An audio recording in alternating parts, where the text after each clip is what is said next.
Olá pessoal, tudo bem? Sejam bem-vindos a mais uma aula e nessa aula de hoje nós vamos falar sobre o estudo analítico do espelho esférico, ou seja, as continhas envolvidas aí na formação de imagens no espelho esférico, tá legal? Como objetivos dessa aula nós temos conhecer as distâncias envolvidas na formação de imagens no espelho esférico, conhecer as equações relacionadas aos espelhos esféricos e compreender os cálculos para encontrar uma ou mais distâncias relacionadas à formação de imagem no espelho de objeto ou de imagem em relação ao espelho esférico. Bom, primeiro, vocês se lembram dessa imagenzinha aqui no canto? Pode ser qualquer uma delas, nós estamos aqui usando a do espelho. Deixa eu só encontrar um negócio aqui. Nós estamos usando o espelho côncavo, mas as distâncias são as mesmas, seja côncavo ou convexo, tá? Muda pouquinha coisa. Então, aqui eu tenho uma representação, vamos entender quais são essas distâncias que estão envolvidas aqui. Primeiro, o que a gente chama de P é a distância do objeto até o espelho. Alguns autores chamam de DO, distância do objeto até o espelho. Eu vou chamar de P. Nós temos ainda P', que é a distância da imagem até o vértice do espelho. Nós temos também O, que representa o tamanho do objeto. Nós temos também I, que representa o tamanho da imagem. Uma que eu não coloquei aqui, mas vocês se lembram, é a distância entre o foco e o vértice, chamada distância focal. E a distância do centro de curvatura até o vértice, que é o raio de curvatura. Essas duas eu não coloquei, mas vocês se lembram. Espero, né? Bom, a primeira equação que a gente vai aprender, ela chama a equação dos pontos conjugados de Gauss. Essa equação dos pontos conjugados, ela diz que 1 sobre a distância focal é igual a 1 sobre a distância do objeto até o espelho, mais 1 sobre a distância da imagem até o espelho.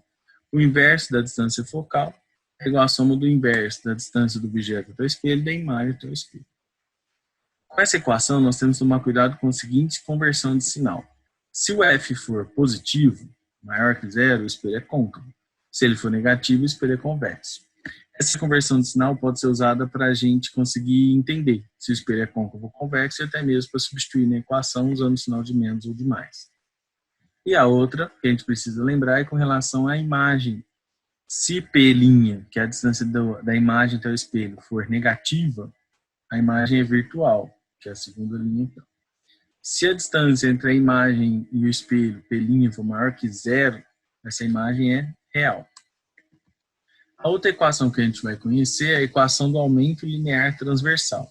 O que essa equação mostra para a gente? Essa equação mostra para a gente o quanto a imagem aumenta ou diminui, ou se ela não aumenta nem diminui. Ou seja, mostra se a imagem foi ampliada ou se foi reduzida, ou se não aconteceu nada com ela. Para saber isso, a gente tem que o aumento é a razão, a divisão entre o tamanho da imagem e o tamanho do objeto, ou negativo de P' sobre P. O, I e A, O e I você já sabe, O é o tamanho da imagem, do objeto, I tamanho da imagem, e o A, que é a novidade aqui, é o aumento linear transversal. Muito bem, regrinhas de sinal. Se o aumento linear transversal for maior que zero, positivo, quer dizer que a imagem é direita, objeto e imagem têm a mesma orientação. Se é negativo, a imagem é invertida, objeto e imagem têm orientação contrária. Se o valor encontrado por aumento tiver entre 0 e 1, for um número decimal, 0,2, 0,5, 0,8, isso significa que a imagem é menor que o objeto é maior que a imagem, ou que a imagem foi reduzida, né? Que o objeto foi reduzido. Se o valor do aumento for igual a 1, quer dizer que o objeto e a imagem têm o mesmo tamanho. Então, a imagem não foi ampliada, o objeto, perdão, não foi ampliado nem foi reduzido, continua do mesmo tamanho. Essa situação é quando, vocês se lembram? Quando o objeto está sob o centro de curvatura. O único caso em que o aumento vale 1, tá? E se o valor do aumento for maior que 1, quer dizer que o tamanho do objeto é menor que o tamanho da imagem. Deixa eu só fazer uma correção aqui no slide que deu um errinho aqui. O tamanho do objeto é menor que o tamanho da imagem, ou seja, a imagem é ampliada, tá bom? Então, se tiver entre 0 e 1, imagem reduzida, igual a 1 não aumentou nem diminuiu o tamanho, e se for maior que 1, a imagem foi ampliada, o objeto foi ampliado. Bom, a parte mais importante dessa aula são esses exemplos, tá, galera? Eu trouxe dois, e esses dois resumem bem tudo que a gente precisa aí sobre a aplicação dessas equações. Primeiro exemplo. A imagem de um objeto real, extenso, situado a 1 metro do espelho esférico, é projetada nitidamente em uma parede, a distância de 4 metros do referido espelho. Informações importantes do enunciado. O objeto está a 1 metro do espelho. Esse 1 metro é o P, distância do objeto até o espelho. Quando ele é projetado, quem está lá naquele local de projeção, no anteparo, na parede, que seja, é a imagem. Então, a distância da imagem até o espelho é 4 metros. O exercício pede para a gente calcular, para a gente determinar qual tipo de espelho é usado, a distância focal e o raio de curvatura, o aumento linear transversal e classificar a imagem em real, virtual, direita invertida, maior, menor ou do mesmo tamanho que o objeto. Muito bem. Uma parte importante aqui para a gente determinar o tipo do espelho. Falou que a imagem foi projetada. Sempre quando falar que foi projetada, quer dizer que ela está para fora do espelho. Quando ela é projetada, quer dizer que essa imagem é real e jogada sobre alguma coisa, não é? Então, esse espelho só pode ser côncavo. Para ser projetada, a imagem tem que ser real. E o espelho convexo só fornece imagem virtual. Então, já sei que essa imagem, esse espelho é um espelho côncavo e não convexo. Para fazer a letra B, para calcular o raio de curvatura e a distância focal, nós temos que lembrar que o enunciado trouxe para a gente o valor de P e o valor de P', né? P vale 1 metro, P' vale 4 metros. Para determinar o valor do raio, eu preciso da distância focal. Para calcular a distância focal, eu vou usar a equação dos pontos conjugados de Gauss, que diz que 1 sobre F é igual a 1 sobre P mais 1 sobre P'. Com isso, substituindo os valores, eu tenho que 1 sobre F é 1 sobre 1 mais 1 sobre 4. Tiro o mínimo entre 4 e 1 e resolvo a equação. Tenho que 4/5 é igual à distância focal, que é a mesma coisa que 0,8 metros. Então, a distância focal é 0,8 metros. O raio de curvatura, nós sabemos que ele é o dobro da distância focal. Então, o raio de curvatura é 2 vezes 0,8. 2 vezes 0,8 dá 1,6 metros. Letra B já era. Vamos para a letra C. A letra C pede para a gente calcular o aumento. O aumento, se a imagem foi ampliada ou se ela foi reduzida.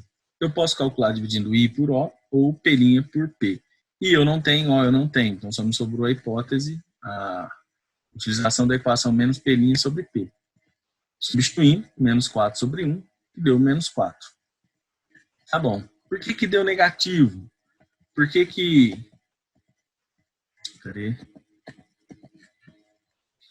a minha resposta do aumento deu negativo? O negativo, a gente vai ver no próximo slide, que significa que essa imagem, o objeto e a imagem têm orientações diferentes. Se o objeto é à direita, a imagem é invertida. Então, a imagem está de cabeça para baixo em relação ao objeto. E o valor sendo 4 quer dizer que o objeto ele é ampliado quando ele é projetado. A imagem projetada desse objeto é 4 vezes maior do que o tamanho real do objeto. Olha as conclusões que dá para a gente chegar quando a gente tenta classificar. Primeiro, eu sei que o espelho é côncavo, né? Côncavo porque projeta ou porque a distância focal é positiva. O objeto real, nesse caso, ele projeta uma imagem também é real. Por que a imagem é real? Porque P' é maior que 0 ou porque ela foi projetada. Só consigo projetar objetos, imagens que são reais. Não consigo projetar imagem virtual. O aumento linear sendo negativo significa que a imagem está invertida. A orientação do objeto da imagem é diferente. O aumento linear ser maior que 1 quer dizer que a imagem é ampliada. Quer dizer, então, que a imagem nessa situação é 4 vezes maior do que o tamanho real do objeto. E, por último, ser projetada e ampliada significa que ela é real. Significa, então, que esse espelho é um espelho côncavo. Primeiro exemplo era esse, bem extenso, porém ele cerca todas as possibilidades aí que a gente tem de cálculos mais básicos sobre espelhos esféricos, tá? O segundo exemplo, antes do segundo exemplo, tem uma opção para a gente poder classificar essa imagem. Eu posso classificar através do desenho. Como eu sei que ela é projetada e ela é maior, eu só consigo projetar, ainda sei que ela é invertida, por essas características todas, eu lembrando lá da nossa aula anterior sobre a formação das imagens, eu consigo dizer que o objeto, para ter essas características, a imagem, o objeto tem que estar entre o centro e o foco, que é esse desenho que a gente utilizou na aula anterior. Aí, pensando no desenho, eu consigo classificar facilmente. A imagem é real, a imagem ela é invertida e ela é maior que o objeto. Seria uma outra opção, caso você tenha dificuldade em fazer as análises através das conversões sinais, que é um pouco complicada no início, nas primeiras questões, mas depois você vai ficando um pouco mais habituado, você pode fazer o desenho. E aí você consegue tirar conclusões um pouco melhor, você consegue refletir um pouco mais sobre as suas respostas.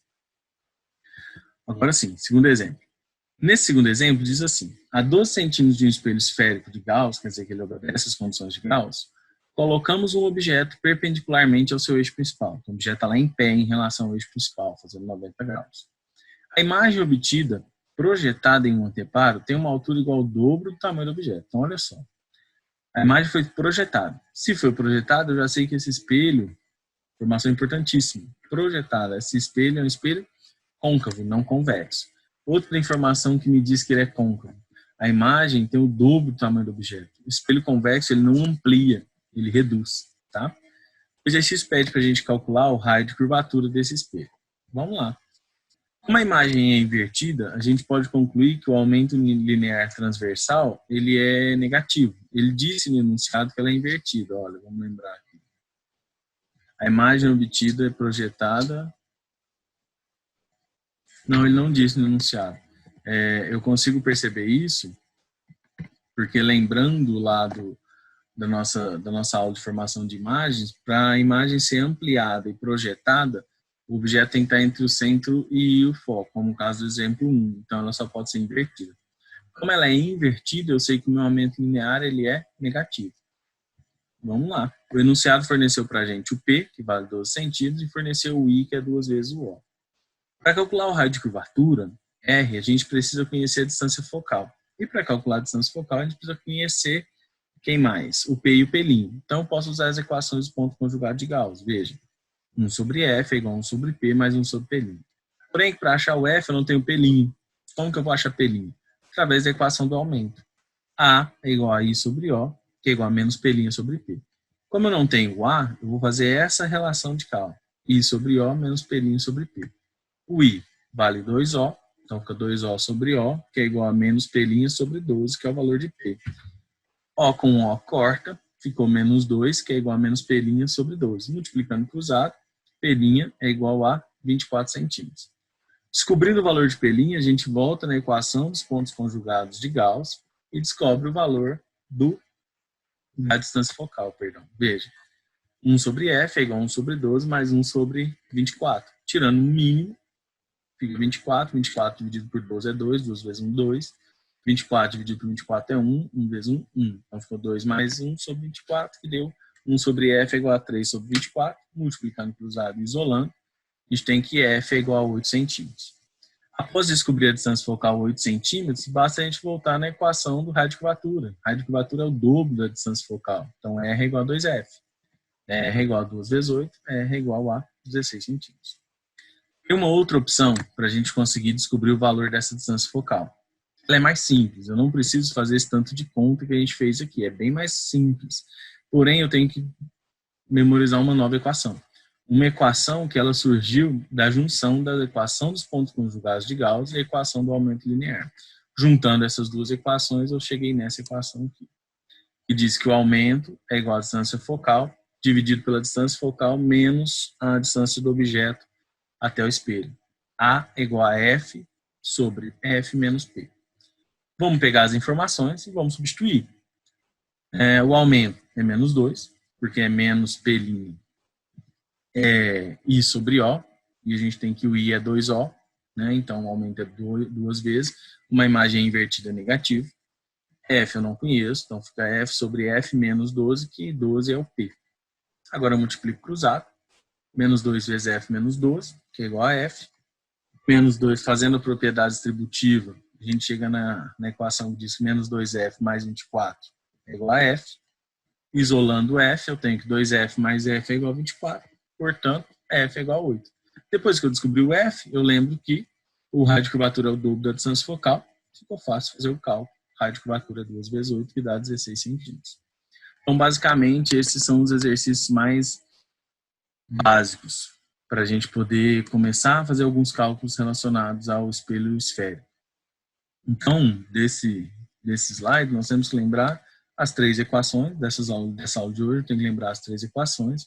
A equação dos pontos conjugados, que diz que 1 sobre F é 1 sobre P mais 1 sobre P'. A equação do aumento linear, que diz que A é igual a I sobre O menos P' sobre P. E a outra equação, que eu vou chamar ela de uma equação coringa, porque ela não precisa de P', que é a junção dessas duas equações anteriores, que diz que o aumento é igual a F sobre F menos P. Conversão de sinal, que é importantíssimo para a gente poder classificar sem ter que ficar desenhando toda hora. Facilita muito, a gente ganha tempo na resolução das questões. Se a distância focal for positiva, o espelho é côncavo. Se a distância focal for negativa, o espelho é convexo. Se P é com relação ao objeto. Se P for positivo, objeto real. Se P for negativo, objeto virtual. Isso vai acontecer só quando a gente está associando dois espelhos esféricos. Não tem nenhum exemplo, mas pode acontecer. Com relação à imagem, P'. Se o P' for maior que zero, positivo, imagem real. Se o P' for menor que zero, imagem virtual. Com relação ao aumento linear, se eu estou pensando no sinal dele, eu consigo dizer se a imagem é invertida ou direita. Se esse aumento é positivo, imagem direita. Se esse aumento é negativo, imagem é invertida. Com relação ao aumento, o valor do aumento, eu consigo dizer se a imagem é ampliada, reduzida ou do mesmo tamanho. Se o valor do aumento estiver entre 0 e 1, quer dizer então que o tamanho do objeto é maior que o tamanho da imagem. Perdão, gente, tem um erro aqui. Deixa eu só corrigir. Deixa eu ver se deu certo. Se, pensando no valor do aumento, se o valor do aumento estiver entre 0 e 1, quer dizer que o tamanho do objeto é maior que a imagem, quer dizer que a imagem foi reduzida. Se o valor do aumento for igual a 1, o tamanho do objeto da imagem é igual. Se o valor do aumento for maior do que 1, quer dizer que o tamanho da imagem é maior que o tamanho do objeto. Então, nesse caso, o objeto foi ampliado. Né? A imagem dá um valor que é maior que o valor do próprio objeto. Bom, essa foi a nossa aula de hoje sobre as aplicações aí no espelho esférico das equações, né? A equação dos pontos conjugados e a equação do aumento linear. E aí eu fiz um resuminho da conversão do sinal.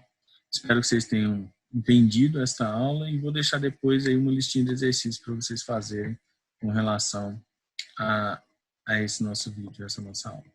Um grande abraço e bons estudos para vocês.